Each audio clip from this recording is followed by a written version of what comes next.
রাজধানী আগরতলার বিভিন্ন রাস্তায় নির্মাণ সামগ্রী ফেলে রেখে সাধারণ মানুষের সমস্যার সৃষ্টি করছে। তাদের বিরুদ্ধে অভিযান শুরু করল আগরতলা পুর নিগম।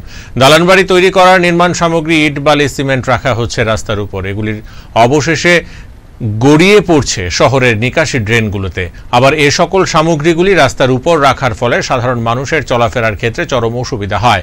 এবারে শহরের এ সকল দখলদারের বিরুদ্ধে অভিযান শুরু করল আগরতলা পুর নিগম। বুধবার শহরের বিভিন্ন জায়গায় যে সকল লোকজন রাস্তার উপর নির্মাণ সামগ্রী রেখে দালানের কাজ করছিল তাদের বিরুদ্ধে অভিযান চালায় এবং জরিমানা করা হয়।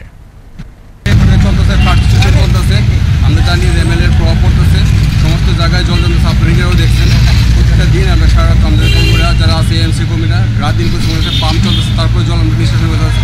প্রত্যেকটা ড্রেন দেখেন, আপনারা ঠিক বলতে পারেন, ড্রেনের প্রত্যেকটা ড্রেন এইভাবে কনস্ট্রাকশন করছে, ড্রেনের উপরে কনস্ট্রাকশন করতেছে, ড্রেনের উপরে সমস্ত ম্যাটেরিয়াল, ইট, বালু সব ড্রেনের উপরে রাখতেছে, সেগুলো আমরা রিমুভ করার চেষ্টা করতেছি।